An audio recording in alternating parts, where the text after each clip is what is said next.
podemos pedir como iglesia, ¿cierto? Así que nos alegramos mucho en un domingo más en la iglesia, pero este domingo súper especial por el bautismo de Luis y de Alexa.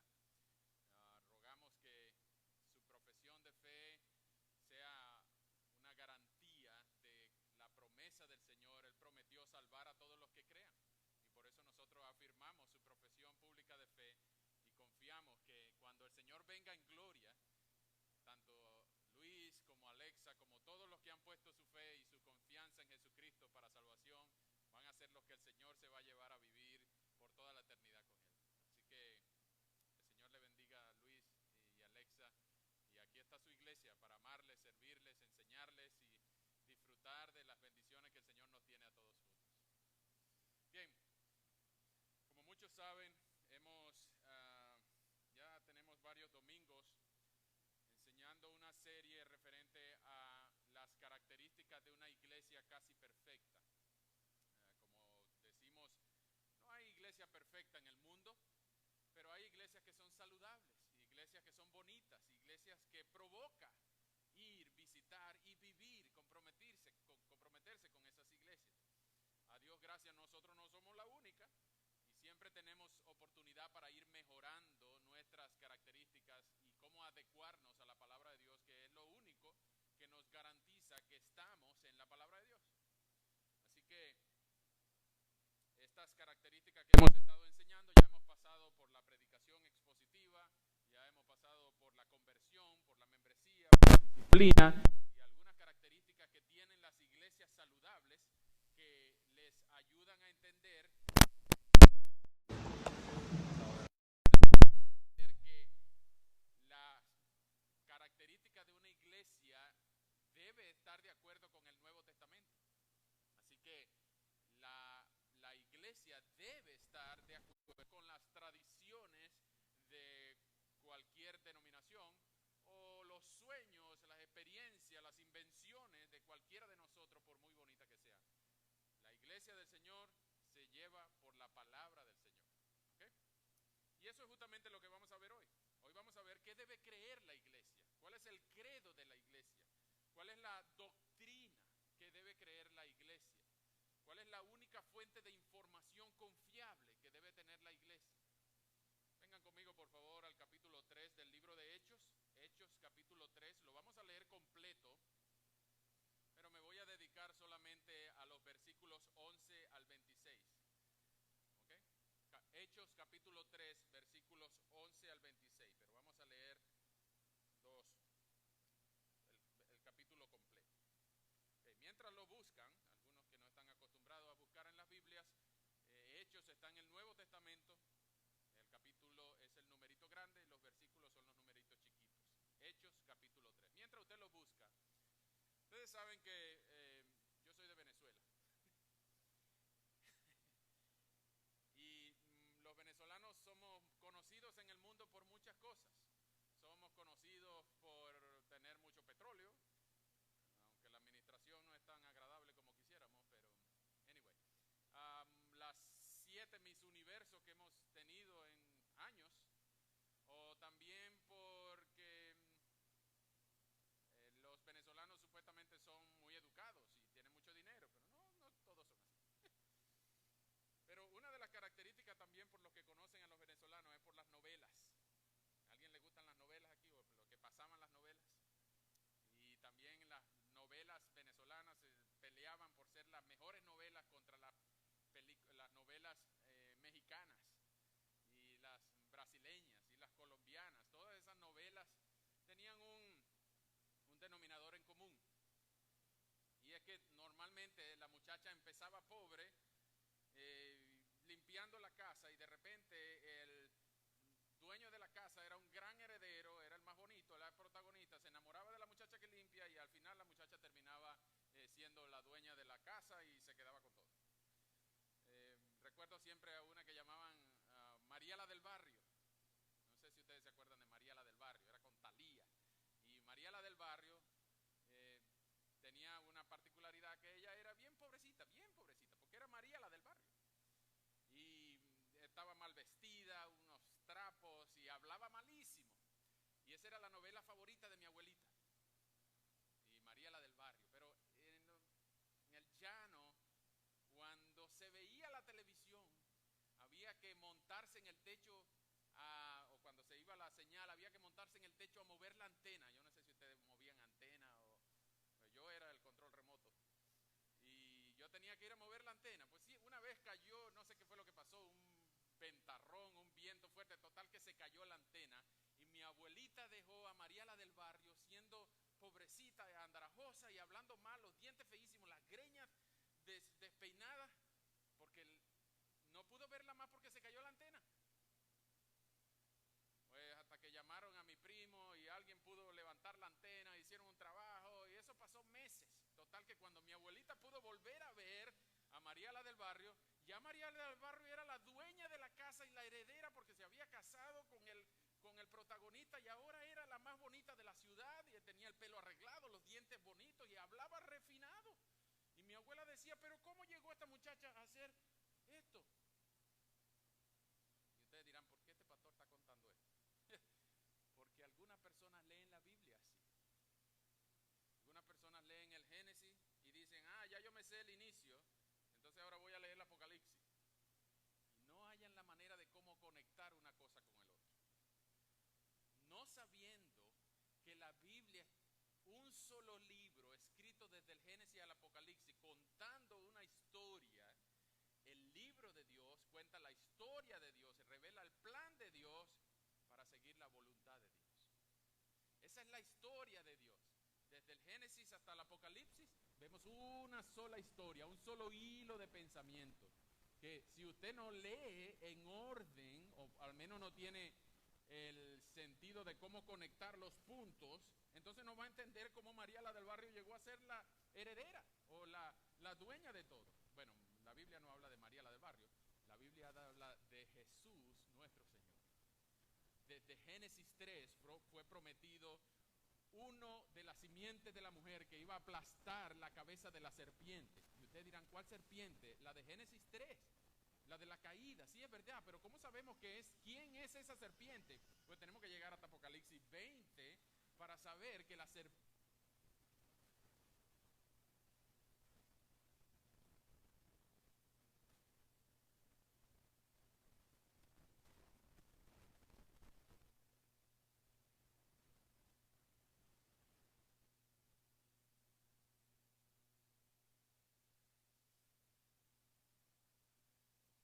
Ok, me avisan si no se escucha. Bien, vamos a Hechos 3 y vamos a notar cuánto Antiguo Testamento el escritor de Hechos dedica a enseñar en esta capítulo.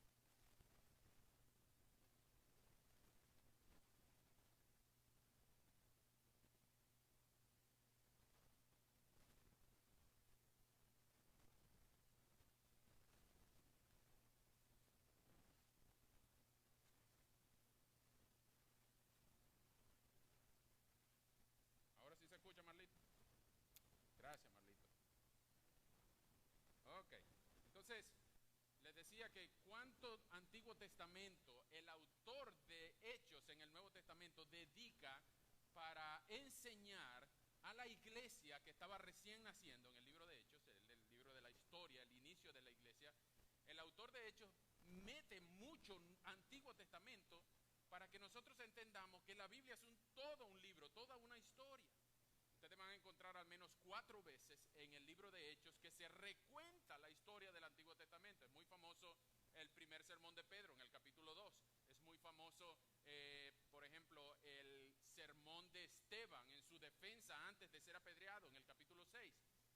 Es muy famosa también la defensa que Pablo hace de sí mismo en el capítulo 26, en el libro de Hechos, ante Festo. Pero hoy vamos a ver la defensa y el sermón que Pedro y Juan hacen antes de ser arrestados por estar enseñando en el nombre de Jesús. Ustedes van a notar que en el capítulo 4 Pedro y Juan son arrestados por estar enseñando en el nombre de Cristo. Pero en el capítulo 3 ellos empiezan sanando a un cojo que estaba en la puerta de la Hermosa. Y ya ustedes van a ver dónde es eso. Lo cierto es que Pedro, al sanar el cojo, da un tremendo tremendo sermón donde son convertidas al menos 5,000 personas.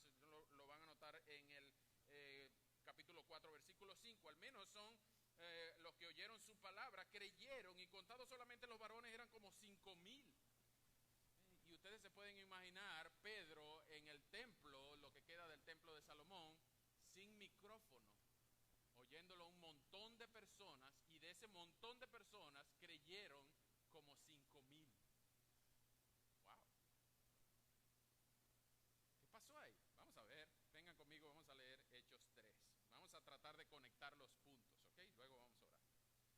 Un día, Pedro y Juan subían juntos al templo, y eran las 3 de la tarde, es decir, el momento de la oración. Y vieron allí un hombre cojo de nacimiento, que todos los días era puesto a la entrada del templo en la puerta llamada La Hermosa, para pedirles limosnas los que entraban en el templo. Cuando el cojo vio que Pedro y Juan estaban por entrar, les rogó que le dieran limosnas. Entonces Pedro, que estaba con Juan, fijó la mirada en el cojo y le dijo: míranos. Y el cojo se le quedó mirando porque esperaba que ellos le dieran algo. Pero Pedro le dijo: no tengo oro ni plata, pero lo que tengo te doy. En el nombre de Jesucristo de Nazaret, levántate y anda. Y tomándolo de la mano derecha lo levantó, y al momento se le afirmaron los pies y los tobillos. Y el cojo se puso en pie de un salto y echó a andar. Y luego entró con ellos en el templo mientras saltaba y alababa a Dios. Y todo el pueblo lo vio andar y alabar a Dios, y lo reconocían como el cojo que se sentaba a pedir limosnas en la entrada del templo, a la puerta de La Hermosa. Y se quedaban admirados y asombrados por lo que había sucedido al cojo. Mientras el cojo, que había sido sanado, no soltaba a Pedro ni a Juan, todo el pueblo fue al pórtico llamado de Salomón, y sin salir de su asombro, se acercó a ellos. Y cuando Pedro los vio, le dijo: varones israelitas, ¿qué es lo que les asombra? ¿Por qué nos ven como si por nuestro poder o piedad hubiéramos hecho que este hombre camine? El Dios de Abraham, de Isaac y de Jacob, que es el Dios de nuestros antepasados, ha glorificado a su Hijo Jesús, a quien ustedes entregaron y negaron delante de Pilato, cuando éste ya había resuelto ponerlo en libertad. Pero ustedes negaron al santo y justo y pidieron que se les entregara a un homicida. Y fue así como mataron al autor de la vida, a quien Dios resucitó de los muertos. De eso nosotros somos testigos, y por la fe en su nombre, a este hombre que ustedes ven y conocen, Dios lo ha restablecido por la fe en Jesús. Dios lo ha sanado completamente en presencia de ustedes. Hermanos, yo sé que tanto ustedes como sus gobernantes lo negaron por ignorancia. Pero Dios cumplió de esta manera lo que ya había anunciado por medio de todos sus profetas, es decir, que su Cristo tenía que padecer. Por lo tanto, arrepiéntase y vuélvanse a Dios para que sus pecados les sean perdonados, y Dios haga venir sobre ustedes tiempos de alivio y les envíe a Cristo Jesús, que ya les fue anunciado. Es necesario que el cielo reciba a Jesús hasta el momento en que todas las cosas sean restauradas, lo cual Dios ya ha anunciado desde los tiempos antiguos por medio de sus santos profetas. Porque Moisés dijo: el Señor su Dios les levantará un profeta de entre ustedes, hermanos, como me levantó a mí, y ustedes deben atender a todo lo que él les diga. Todo aquel que no escuche a ese profeta será eliminado del pueblo. Porque todos los profetas a partir de Samuel han hablado de estos días y los han anunciado. Pero ustedes son los descendientes de los profetas, son herederos del pacto que Dios hizo con nuestros antepasados cuando les prometió a Abraham: en tu simiente serán bendecidas todas las naciones de la tierra. Y cuando Dios resucitó a su Hijo, en primer lugar lo envió a ustedes para bendecirlos y para que cada uno de ustedes se convierta de su maldad. Wow. Vamos a orar. Señor, muchas gracias por tu palabra. Gracias por la bendición que nos das de tenerla completa sin que le falte nada. Al mismo tiempo, Señor, rogamos que hoy día nos enseñes un poquito más a amarte y a reconocer que Jesús es el Señor, para gloria de Dios Padre. Señor, rogamos que nos enseñes directamente a nuestros corazones, que nos hagas entender qué es lo que tú quieres que creamos, cuál es el credo de la iglesia de todos los siglos en todos los tiempos, y que la teología bíblica sea una marca de esta iglesia, para que tú te glorifiques de acuerdo a tu palabra. Si hay alguien que no te conoce, Señor, y que pueda estar escuchando Que tú mismo, Señor, convenzas de justicia, de juicio y de pecado a aquel que todavía no ha confiado en Jesucristo como sustituto. Y que hoy pueda ser el día de salvación. Podamos celebrar las grandezas de tu nombre y las proezas en Jesucristo. En cuyo nombre rogamos, en cuyos méritos te alabamos. Amén. Bien. Vamos a ver solamente 2 puntos. Okay, vamos a ver lo que debe creer la iglesia, cuál es el contenido del credo de la iglesia y algunas aplicaciones que vamos a hacer hoy. ¿Okay? Lo primero es qué debe creer la iglesia, cuál es el credo de la iglesia. En resumidas cuentas, el credo de la iglesia es la palabra de Dios. Solo la palabra de Dios. En los años 1600 se estableció una frase en latín para decir que solo la Escritura, solo la Biblia es la norma de fe y conducta de la iglesia. No hay otra cosa que pueda compararse a la Escritura para ser creída. Y eso se llamó el concepto de la sola Escritura. La sola Escritura es el concepto de que la iglesia debe tener como norma solo la Escritura, o la Escritura solamente. No la Escritura más la tradición, como dice el catolicismo. No la Escritura más la palabra de los profetas, como dicen los mormones. O no la Escritura más cierta otra cosa. O no la Escritura más la conciencia. No la Escritura más la historia. No la Escritura más la autoridad del magisterio. No. La misma Escritura enseña que solo por la palabra de Dios fue constituido el universo. Por lo tanto, nosotros debemos creer solo la Escritura y la Escritura solamente. Por lo tanto, desde ya ustedes pueden pensar en las tradiciones que nos han enseñado, las costumbres. No quiere decir que todas sean malas y que tenemos que dejarlas todas atrás. Pero lo que sí tenemos que pensar, por ejemplo, que cómo nos enseñaron a nosotros. Hoy tuvimos 2 bautismos y normalmente yo tengo que hacer énfasis en decir que el único bautismo válido es el bautismo que es después de haber creído y que es voluntario. Porque normalmente la mayoría de nosotros latinoamericanos venimos de trasfondo católico donde nos bautizaron siendo chiquitos, que no pedimos ser bautizados y nosotros no creíamos en Jesucristo en ese momento. Siendo honestos, nos obligaron a bautizar porque papá o mamá quería tener un compadre, un padrino y el cura nos echó un montón de agua. Pero no nos preguntaron, ¿tú quieres ser bautizado, nene? No. Ellos invitaron a una fiesta y tomaron un montón de cosas, nos echaron un montón de agua y nosotros ni nos enteramos que estamos siendo bautizados. Pues ese bautismo no es válido, porque no fue ni voluntario ni fue creyente. Por lo tanto, esa es una tradición que no está de acuerdo a la Escritura. Otras tradiciones que pudiéramos pensar, por ejemplo, hay que bautizar a los niños para que no se lo lleven los encantados. O tenemos que, esa cosa, por ejemplo, de casarse por la iglesia, casarse por el civil. Yo quisiera saber de dónde salió eso. O que la novia tiene que vestirse de blanco para demostrar que es pura. ¿Y el hombre por qué tiene que vestirse de negro? O tradiciones como, por ejemplo, que hay un montón de tradiciones. Yo anoté un montón de tradiciones que nosotros tenemos que volver a aprender a filtrar por la palabra de Dios. Porque si no están de acuerdo con la palabra de Dios, pues debemos preferir la palabra de Dios. Y no dudar en dejar lo que sea si contradice la Escritura. Entonces, ¿qué es lo que tenemos que creer? En resumidas cuentas, lo que tenemos que creer es la palabra de Dios y la palabra de Dios solamente. No nos debe importar dejar lo que sea por amor a Dios en su palabra. Ahora, ¿cuál es el contenido de este credo?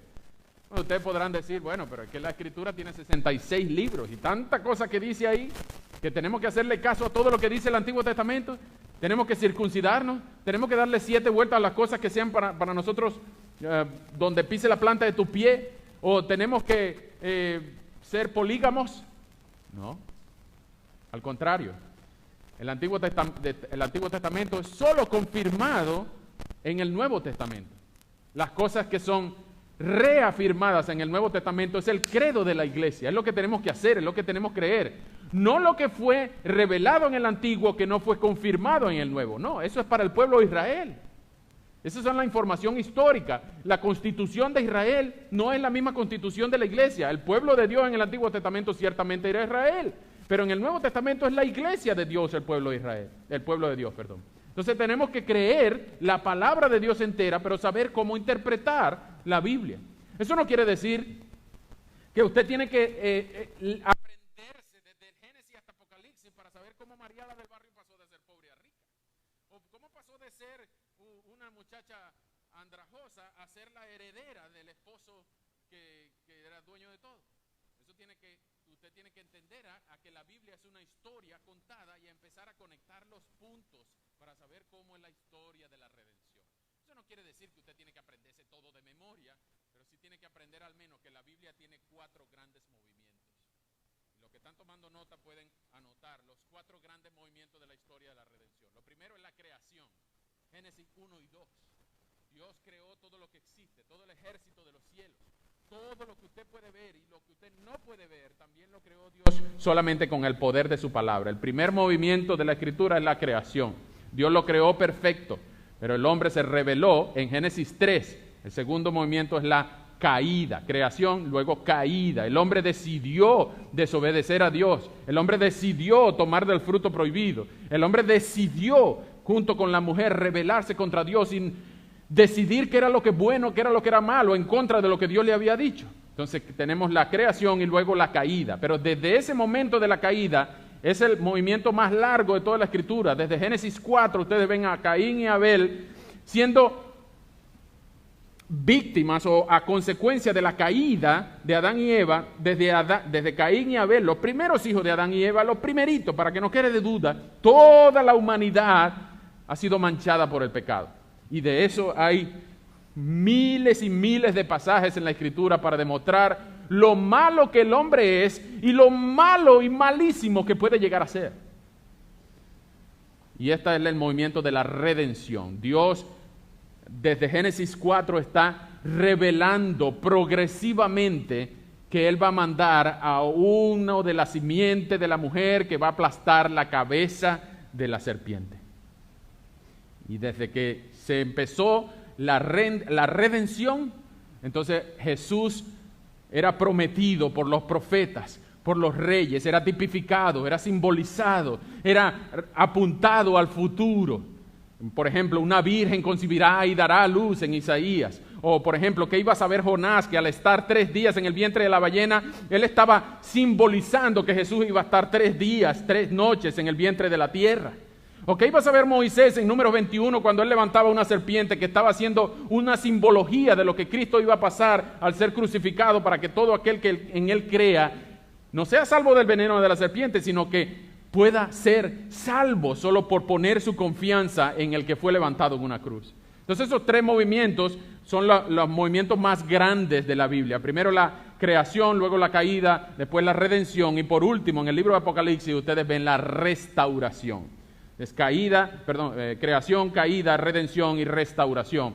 En el capítulo final de la historia, los últimos 2 capítulos cuentan que Dios va a volver a poner las cosas como deberían haber sido en los 2 primeros capítulos de la historia. En Génesis 1 y 2 son restaurados en Apocalipsis 21 y 22. Pero ¿cómo llegamos de aquí a aquí si se cayó la antena? Pues tenemos que leer toda la historia. Ustedes dirán, ¿tengo que leer toda la Biblia para entenderla? Bueno, no necesariamente. Tú tienes que desarrollar la habilidad de ver a Cristo en cada página de la Escritura. Ya vamos a hablar de eso. Pero esos 4 movimientos tenemos que entenderlos. Creación, caída, redención y restauración. Así está escrita la Biblia. Así está escrita la Biblia. Y de esa manera nosotros podemos entender cada parte de la Escritura. Ustedes, por ejemplo, ven en los libros históricos. En los libros históricos, Primera de Samuel, Segunda de Samuel, Primera de Crónica, Segunda de Crónica, Primera de Reyes, Segunda de Reyes, y todos los libros históricos cuentan la historia y hay muchas simbologías y muchas tipologías. No pretendo dar una clase de eso hoy, pero solamente debo decirle que las simbologías son cosas o circunstancias o eventos. Y las tipologías son personas que apuntan a Cristo. Por ejemplo, ustedes piensan que es casualidad que Jacob haya tenido un sueño de unas supuestas espigas que se adoraban ante él. O no es casualidad que Moisés haya pasado con el pueblo en el Mar Rojo y columnas de agua y haya pasado por el Mar Rojo en seco para luego aplastar a los egipcios. Pero luego, en el Nuevo Testamento se dice que ese es el bautismo del pueblo de Dios. O por ejemplo, ustedes ven en el Antiguo Testamento hay a Jeremías, un hombre que se le pidió que no se casase, que no tuviese hijos. Era un hombre que era sufrido, experimentado en quebrantos, un hombre que se le prometió que iba a tener un nuevo pacto. Sin embargo, es una tipología de Cristo. José es una tipología de Cristo. Ustedes ven, por ejemplo, en el libro de Ruth, lo vamos a estudiar a final de año, en el libro de Ruth no aparece Dios por ningún lado, pero aparece Booz, que es un pariente redentor, que compró a una moabita extranjera que había quedado viuda, que no merecía ser de parte del pueblo de Dios, pero este pariente redentor compró a Ruth y la hizo su esposa. ¿Les suena parecido? Entonces la Biblia está hecha para que nosotros, para que aquellos no tuvieran toda la información completa. Privilegiados somos nosotros que tenemos la revelación completa. Y esto es lo que en teología se llama la revelación progresiva. La revelación progresiva. Los profetas eran privilegiados porque ellos tenían revelación de parte de Dios. Y ellos sabían lo que estaban escribiendo. Ellos sabían que estaban escribiendo del Mesías. Pero los demás no entendían. No entendían. Tal como en los días de Jesús hablaba en parábola para que los que tenían que entender entendieran y para que los que no tenían que entender no entendieran. Y la Biblia está hecha justamente para eso. La Biblia no es complicada de entender. Es complicada de aceptar. Cuando uno la entiende, uno dice, wow. Es decir, que el Señor preparó todo esto como una mente maestra para traer a Cristo, para que yo pudiera creer en Él. No tienes que sabértela entera de tapa a tapa. No tienes que saber todos los detalles, porque tampoco tienes la libertad para inventar tipologías y simbologías, pero lo que tú sí tienes que desarrollar es la habilidad de leerla y preguntar, buscar y buscar hasta que tú puedas conectar los hilos para saber cómo María la del barrio salió del barrio a la mansión. Cómo Jesús estaba en el Edén. Cómo Jesús fue lo que se le presentó a Abraham antes de ir a destruir a Sodoma. Cómo Jesús pudo haber tipificado a Booz. Jesús es el antitipo de Booz, que es el tipo. O José, cómo fue vendido por sus hermanos, traicionado. Y así como cada personaje del Antiguo Testamento tipificaba a Cristo y por eso están incluidos ahí. Es una obra de arte lo que ustedes tienen en sus manos. Es la santa palabra de Dios. Unas palabras vivas que Dios quiso que tú tuvieras para que lo conocieras y lo adoraras a Él. Entonces, ¿cuál es el contenido del credo de la iglesia? Vengan conmigo en lo que tenemos en Hechos 3. Ustedes ven cuánto Antiguo Testamento, a partir del versículo 11, Pedro incluye en su sermón en la Puerta de la Hermosa. Pedro empieza justamente en el versículo 13, Hechos 3:13, diciendo, el Dios de Abraham, de Isaac y de Jacob. ¿Quién es ese? Es el mismo Dios nuestro. Pero él está vinculando a la fe judía con los orígenes de Abraham en Génesis 12. Cuando Dios mismo le dijo, en lo que dice el versículo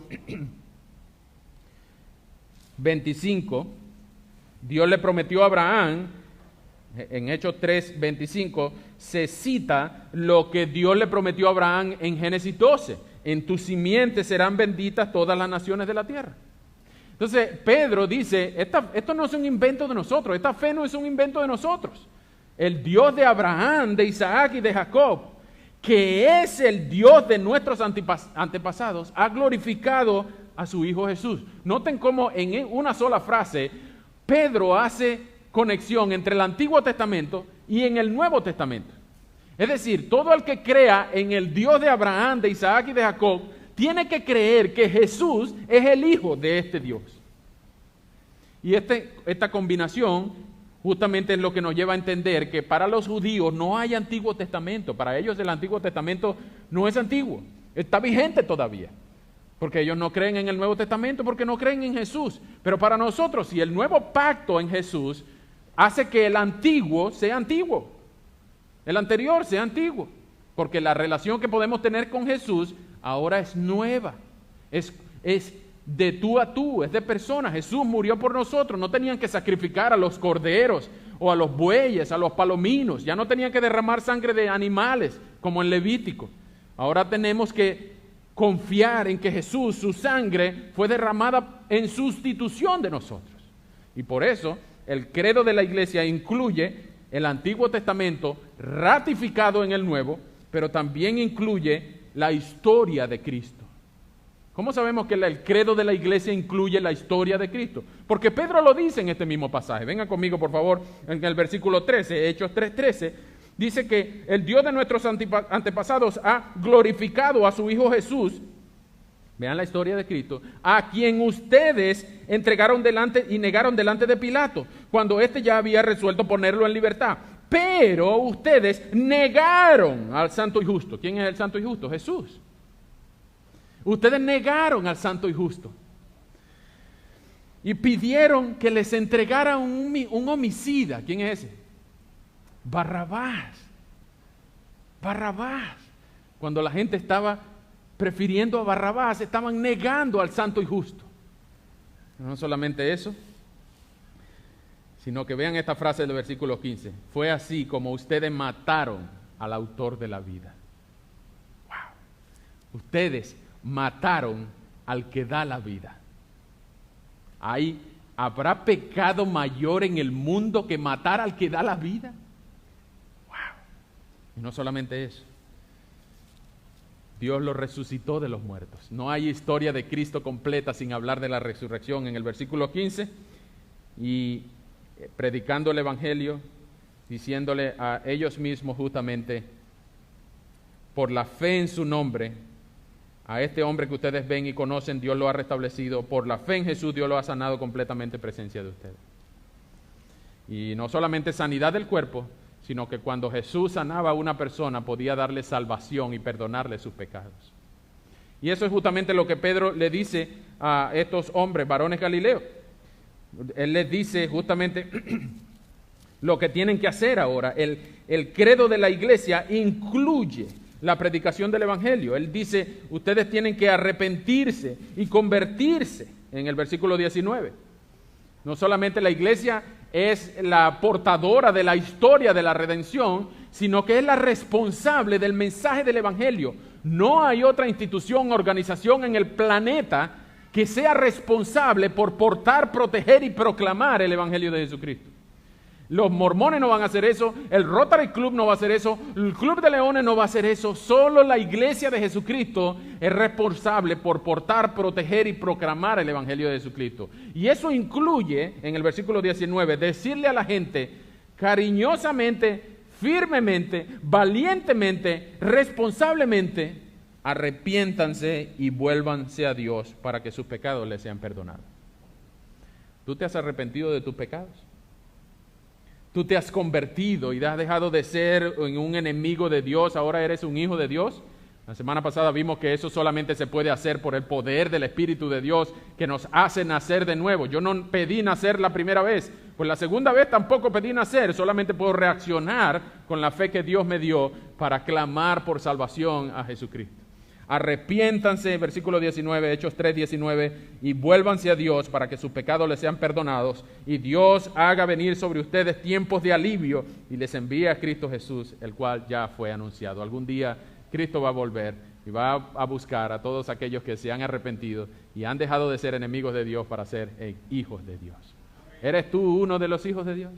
¿Eres tú uno de los arrepentidos? ¿Eres tú uno de los que dice, yo me he arrepentido, bautícenme por favor? El credo de la iglesia incluye el Antiguo Testamento, incluye la reafirmación en el Nuevo Testamento, pero incluye también la proclamación del Evangelio, incluyendo un llamado al arrepentimiento y a volverse a Dios. El credo de la iglesia también incluye las promesas de los profetas, las promesas hechas a los profetas de antaño. Vean en el versículo 24. en el 22, Pedro afirma que a Moisés Dios le dijo, el Señor su Dios le levantará un profeta de entre ustedes, de entre sus hermanos, como me levantó a mí. ¿Quién es ese?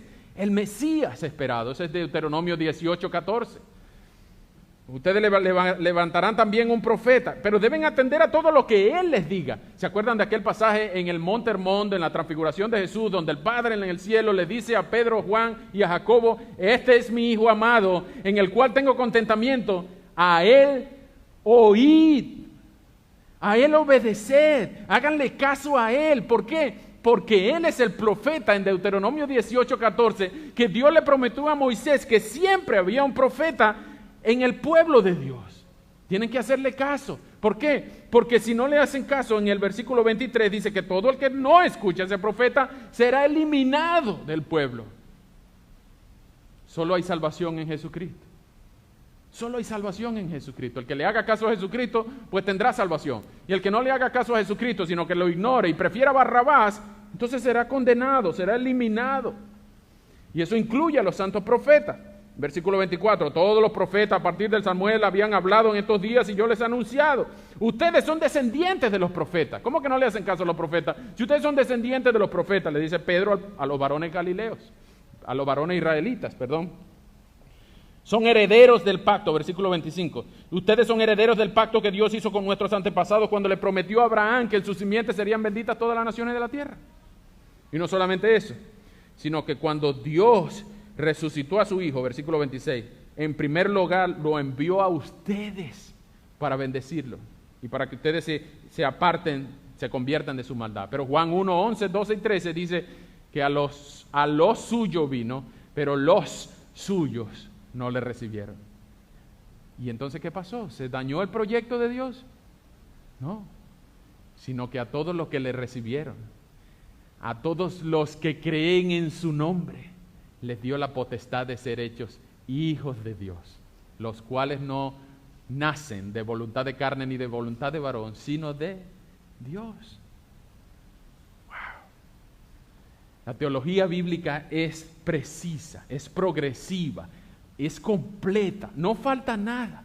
La iglesia no se tiene que dejar llevar por sueños, por visiones, por experiencia, por profecías extrabíblicas o por cualquier otro invento de hoy en día. Muchos de ustedes verán en televisión o oirán en la radio cosas que les inventan y tienen una creatividad increíble para inventar cosas que no están en la Biblia. Pero el credo de la iglesia es la palabra de Dios solamente. No hay otra. El pueblo de Dios se alimenta de la palabra de Dios. Y es la única nutrición, la única dieta que nutre al pueblo de Dios. Cuando al pueblo de Dios se le da otra cosa que no es la palabra de Dios, se desnutre. Entonces el credo de la iglesia incluye solo la palabra de Dios, es la teología bíblica.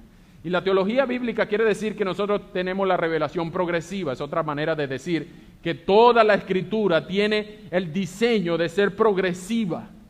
No podemos pensar que nosotros vamos a sacar partes así para decir, y hay mucha gente que lo hace, por ejemplo, los que estudian teología sistemática, vamos a estudiar qué significa, por ejemplo, el amor. El amor es un concepto desarrollado en toda la escritura y buscamos versículos así para buscar apoyo bíblico para esta doctrina. Hay muchas teologías sistemáticas sanas, buenas, pero hay otras teologías sistemáticas que sacan conceptos fuera de concepto, inventan cada cosa. Por ejemplo, dice, hay quien puede justificar que la mentira Dios la bendice. Hay quien puede justificar la poligamia con la Biblia.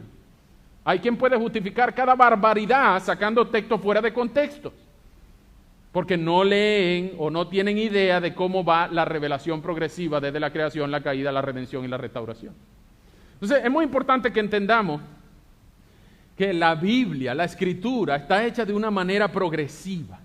Nosotros la tenemos completa, pero ninguno de los actores bíblicos la tenía completa. Y nosotros somos privilegiados porque no podemos agregarle, pero sí podemos entenderla completa. Todos los protagonistas de la historia bíblica solamente podían ver su periodo de tiempo, cómo Dios estaba actuando, pero no sabían qué es lo que iba a pasar 400 años después o no necesariamente tenían escrito todo lo que había pasado 2000 años antes. Muy importante que entendamos el concepto de la teología bíblica, pero no se asusten. Y esa es la primera aplicación. No se asuste.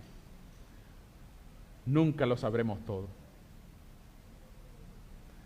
No hay nadie que se sepa la Biblia de memoria. No hay nadie que sea tan inerrante e infalible como la Escritura. Ninguno de nosotros será capaz de dominar todos los conceptos, todos los versículos a la perfección de este lado del cielo. Y usted dirá, bueno, pero si yo no lo voy a saber todo, entonces ¿para qué voy a empezar? Por amor a Cristo.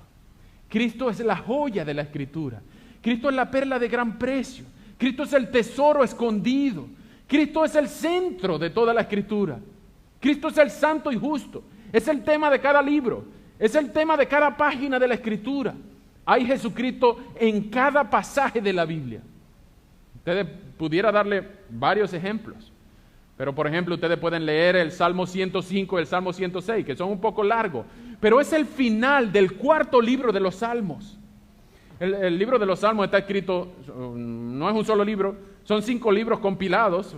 Algunos piensan que fue Esdras que los compiló y nos enumeró. Pero creo que desde el 81 hasta el 106 son los Salmos del exilio. Y en el Salmo 105 y 106, los autores de los Salmos están escribiendo desde fuera de su tierra y están recordando las verdades, las maravillas, las bondades de Dios, porque están fuera, están en el exilio. El Salmo 105 y el Salmo 106 son un recuento de lo que Dios hizo desde el Éxodo hasta los días de los profetas. Y ahí Jesucristo es la joya principal, es el prometido, es el deseado de las naciones. Jesús es la figura que encaja, que hace encajar todas las historias de la Biblia.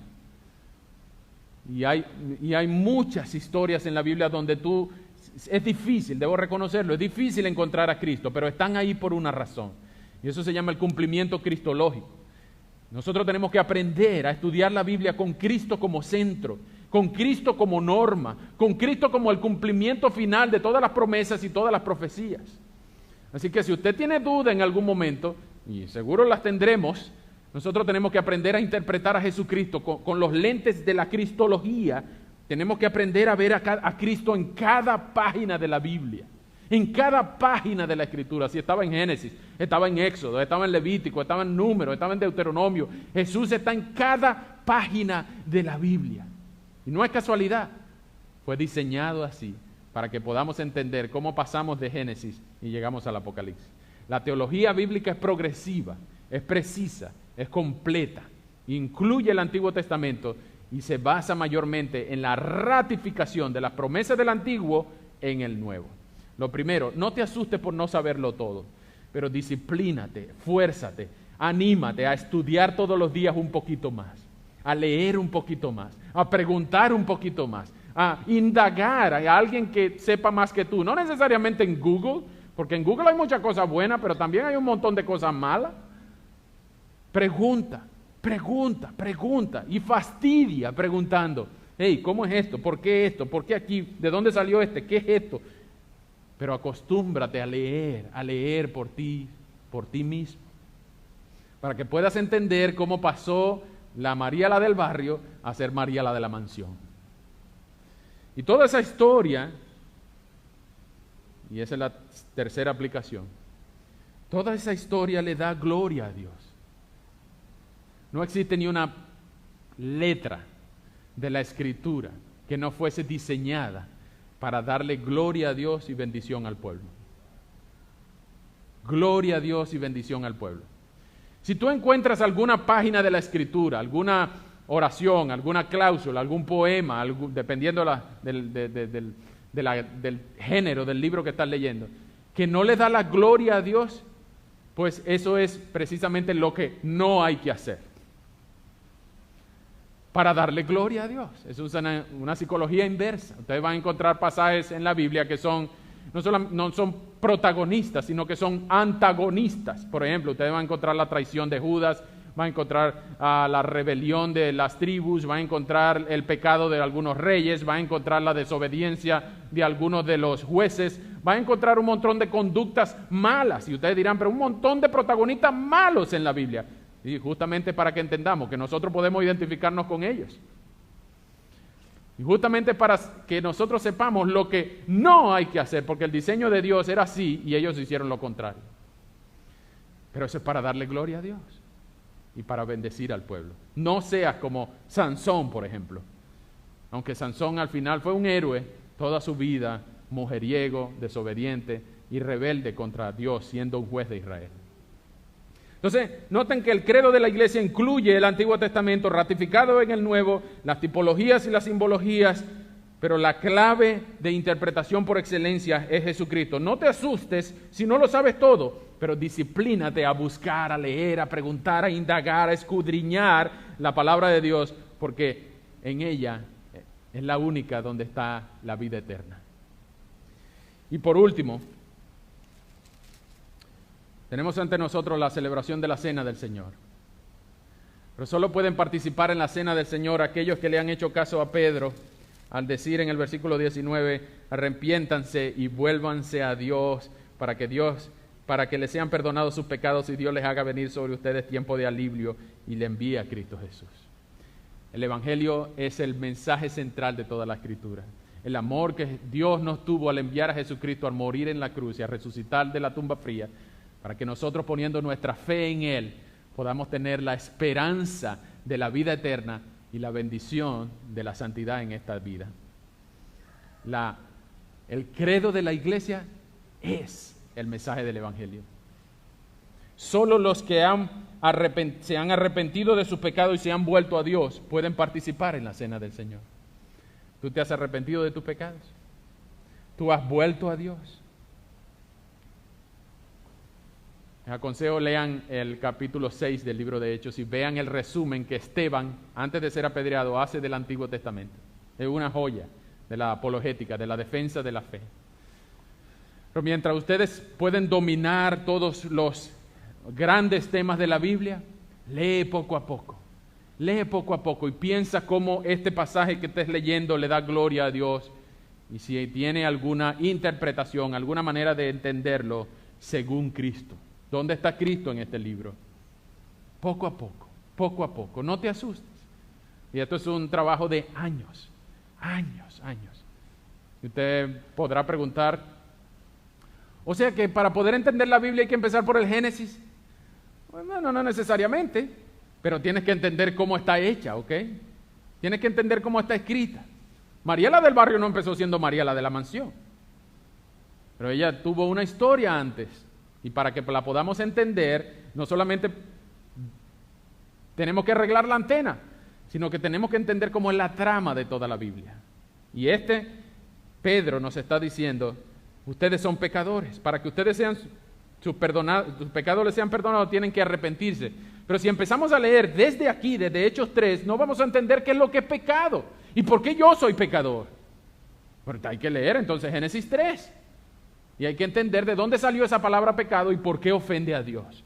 No es solo todos los seres humanos, tanto tú como yo, hemos ofendido a Dios de una manera infame, infinita. Hasta cada vez que respiramos sin habernos arrepentido de nuestros pecados, ofendemos a Dios de una manera blasfema, porque respiramos misericordia y no nos arrepentimos de nuestro pecado. Así que si hay alguien aquí que está escuchando y no se ha arrepentido de sus pecados, le aconsejo que considere arrepentirse de sus pecados y volverse a Dios, como dice Pedro en el 3:19 de Hechos. Deja tu pecado atrás. Vuélvete a Cristo. Vuélvete a Dios, que fue el que te dio la vida. No seas como los varones israelitas que mataron al autor de la vida, que pidieron que se les soltara un asesino. No estés entre aquellos que negaron al santo y justo. Más bien tú sé como esos casi 5,000 en el 4:5, en el 4:4, casi 5,000 que los que escucharon el sermón de Pedro en la puerta de la Hermosa se arrepintieron, como 5,000 se arrepintieron y volvieron a Dios. Ama a Cristo Él dejó su palabra para que entendiéramos quién es Él. Y Él reveló su palabra progresivamente para que entendamos lo que Él ha hecho por nosotros. Y ese amor, ese incomparable amor, es lo que nosotros recordamos cada vez que nos reunimos. Recordamos sus promesas, su ayuda para esta y la esperanza para la próxima vida. Y recordamos con la cena que Él vivió una vida perfecta, murió una muerte sustituta, resucitó en gloria y ascendió para reinar en los cielos, para gloria de Dios Padre y bendición tuya. ¿Tú lo vas a amar? ¿Tú vas a buscar su palabra? ¿Vas a creer su palabra? Oro que así sea y que nos dé cada día un poquito más de Él. Cada día seamos un poquito más como Cristo y lo amemos por quien es Él y por lo que ha hecho por nosotros. Vamos a orar.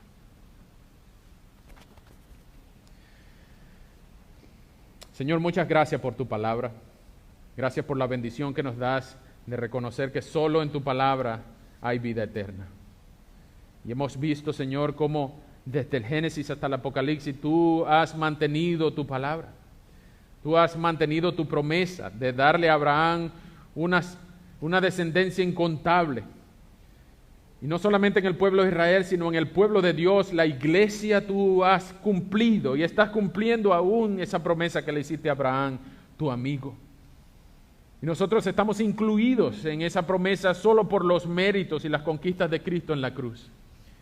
Y te damos gracias, Señor, por habernos incluido sin que nos lo mereciéramos, por habernos dado fe para creer, por habernos traído con lazos de amor, por habernos convencido de nuestro pecado y de nuestra indignidad ante ti. Y por eso, Señor, no podemos sino agradecerte y darte glorias infinitas y dedicarnos en cuerpo y alma a ti, no solamente porque nos llamaste, nos convenciste, nos trataste con amor cuando no lo merecíamos, sino que nos has dejado tu palabra, tu revelación progresiva para que podamos entender el proyecto de redención entero y que podamos entender tu escritura y podamos amarte por todo lo que has hecho. Señor, ayúdanos siempre a recordar, a no olvidar, a recordar las promesas, a recordar los compromisos, a recordar las bendiciones. Ayúdanos, Señor, a entender, a estudiar tu palabra, a saber conectar los puntos, a buscar las tipologías, las simbologías, a entender cómo cada personaje del Antiguo Testamento apuntaba hacia un cumplimiento mayor en Jesucristo. Ayúdanos, Señor, a ser portadores, proclamadores y protectores del mensaje del Evangelio y a decirle a nuestros amigos, vecinos y familiares, vuélvanse a Dios, que les conviene, vuélvanse a Dios, arrepiéntanse de su pecado, que Cristo es digno, Él nos amó para que todo aquel que en Él crea no se pierda, sino que tenga vida eterna. Señor, gracias. Gracias por habernos incluido en la etapa de la redención, en aquel día glorioso cuando pudimos entender tu evangelio y pudimos entender nuestra necesidad de ti, solo por lo que tu Espíritu hizo en nuestros corazones, convenciéndonos de nuestro pecado. Y nos hiciste nacer de nuevo para una esperanza, para una promesa, para una seguridad increíble de que el día que nos toque caminar el velo negro, pues allí estarás tú del otro lado de aquellos que tú amas. Bendice a tu pueblo, Señor. Ahora que vamos a celebrar la cena, ayúdanos a recordar, por favor. Ayúdanos a recordar todas tus promesas, todas tus conquistas, toda la esperanza que podemos tener en Jesucristo. Y que nosotros también seamos proclamadores con gozo, con responsabilidad y con urgencia del mensaje eficaz del Evangelio que tenemos en Jesucristo. A ti la gloria y el honor. En el nombre de Jesús. Amén.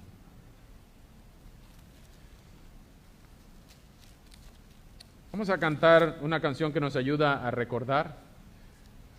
Y mientras estamos cantando, quiero invitar a todos los creyentes bautizados que están viviendo una vida de arrepentimiento a caminar por el medio, uno por uno, con 6 pies de distancia, casi 2 metros de distancia, uno por uno, sin aglomerarse. Pasen por el medio y salgan por los lados, agarren un vasito, y en ese vasito ustedes van a encontrar vino en la parte de abajo y en la parte de arriba un pancito que me parece más una hostia que un pancito, pero por el tiempo del coronavirus tenemos todo preempacado para que la manipulación no sea un problema. Pero solo pueden participar los creyentes bautizados que están viviendo una vida de arrepentimiento. Luis y Alexa pueden participar por primera vez, porque ya han sido bautizados. Entonces, mientras cantamos, vamos a recordar todo lo que el Señor ha hecho por nosotros. Y recordar estas promesas va a ser una bendición. Mientras caminamos, canta con alegría, canta con gozo, porque el Señor te amó tanto como para morir y resucitar por ti. ¿Está bien? Vamos a cantar, a reconocer a Dios como Cristo, Rey y Señor.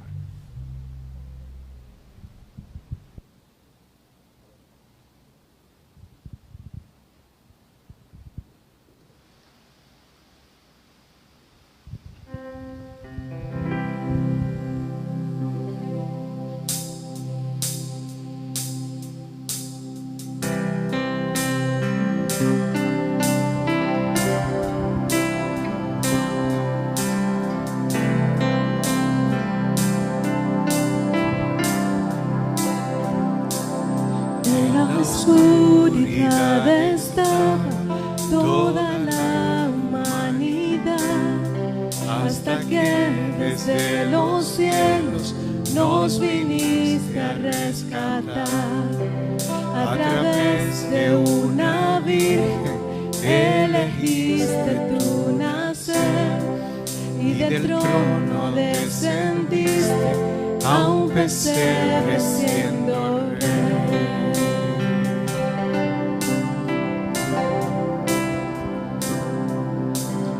Gloria al Padre nuestro Dios, gloria al Hijo el Salvador, gloria al Santo Espíritu, Rey de Reyes, nadie hay como tú.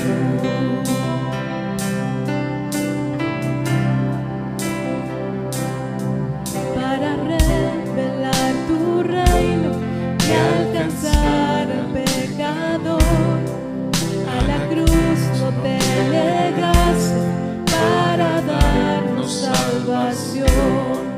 Aún en tu sufrimiento tú veías más allá, no pensaste en el precio, te entregaste en mi lugar.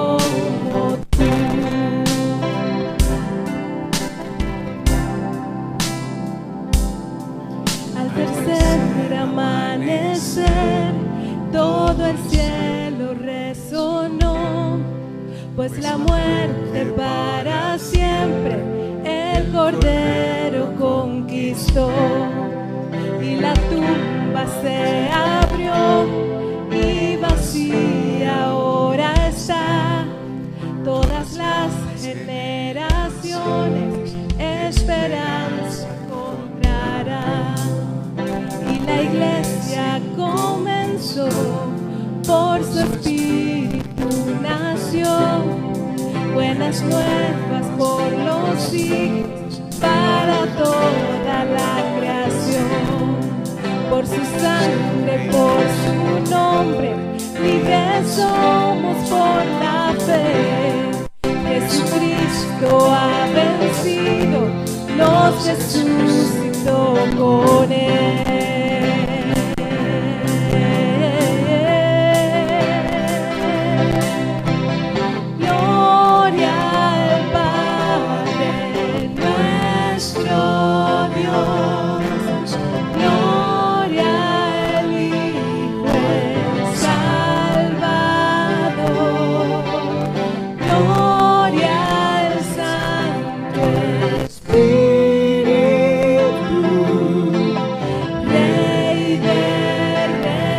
Nadie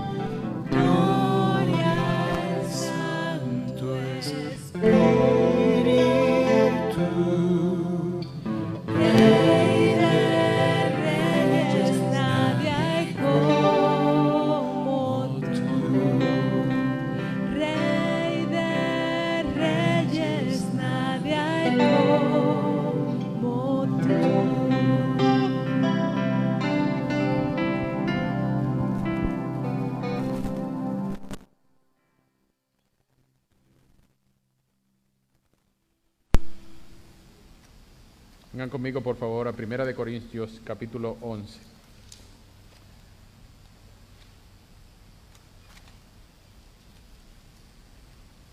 En 1 Corintios, capítulo 11, Pablo enseña a partir del versículo 23 diciendo: yo recibí del Señor lo mismo que les he enseñado a todos ustedes, que la noche que fue entregado el Señor Jesús tomó pan y que luego de dar gracias lo partió y dijo: tomen, coman, esto es mi cuerpo que por ustedes es partido, hagan esto en mi memoria. Asimismo, después de cenar tomó también la copa y dijo: esta copa es el nuevo pacto en mi sangre, hagan esto cada vez que la beban en mi memoria. Por lo tanto, iglesia, siempre que coman este pan y beban esta copa, proclaman la muerte del Señor hasta que Él venga. Así que cualquiera que coma de este pan o beba de esta copa del Señor de manera indigna, será culpado del cuerpo y de la sangre del Señor. Por tanto, cada uno de ustedes debe examinarse a sí mismo antes de comer el pan y de beber la copa, porque el que come y bebe de manera indigna y sin discernir el cuerpo del Señor, come y bebe para su propio castigo. Por eso hay entre ustedes muchos enfermos y debilitados, y muchos han muerto. Si nos examináramos a nosotros mismos, no seríamos juzgados. Pero si somos juzgados por el Señor, somos disciplinados por Él para que no seamos condenados con el mundo. Así que, hermanos míos, cuando se reúnan a comer, espérense los unos a los otros. ¿Ya sacaron su pancito? O más la hostia que otra cosa, pero esto es el símbolo, no es el cuerpo de Cristo, sino símbolo del cuerpo de Cristo. Y vamos a comerla en obediencia al Señor. Y luego vamos a orar. Pero recuerde, la teología bíblica entera se cumple en el acto de crucifixión de Cristo, cuando Él entregó su cuerpo para nuestra salvación. Así que recordamos aquel sacrificio, pero celebramos también que Él vivió una vida perfecta, murió por nosotros y resucitó también en gloria. Comamos y oremos.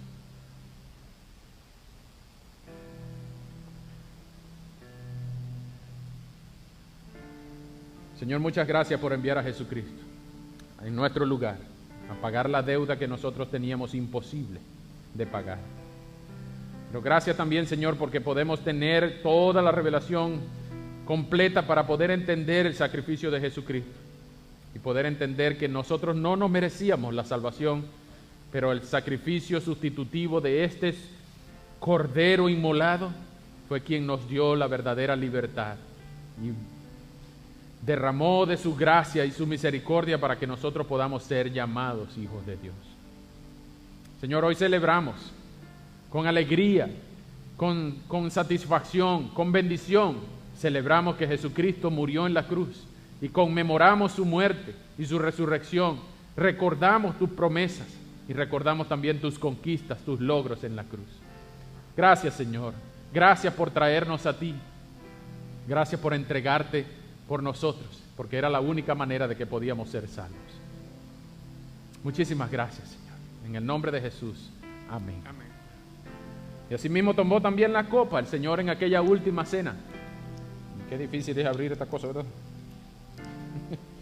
Pero esa cena el Señor la enseñó diciéndole a los discípulos: yo no podré beber del jugo de la vid, del fruto de la vid más hasta que la celebre con todos ustedes. En aquel día glorioso donde nos volvamos a ver con el Señor cara a cara en el cielo. ¿Tú estarás allí? Pues tú tendrás una tremenda copa que no va a ser nada parecida a esta, pero será una copa muy de mucha bendición, porque estaremos en la presencia de nuestro Señor. Y así que tomemos en obediencia a su palabra, en recordando que Él entregó su sangre por nosotros y que su sangre no solamente nos perdonó, sino que nos limpió de toda maldad, y ahora podemos entrar al trono de la gracia limpios con el ID de Cristo, en el nombre de Jesús.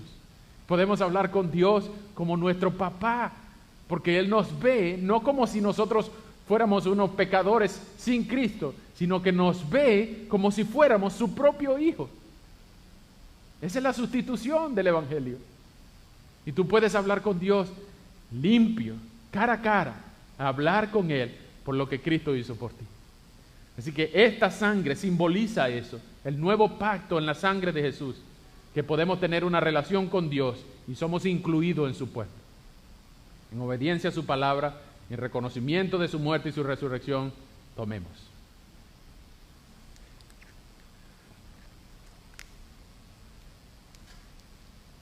Gracias, Señor, por haber derramado tu muerte, tu sangre en la cruz del Calvario. Gracias por haberlo hecho por nosotros, por tu pueblo. Gracias por habernos llamado de entre lo vil y menospreciado del mundo. Y gracias por hacernos hijos tuyos.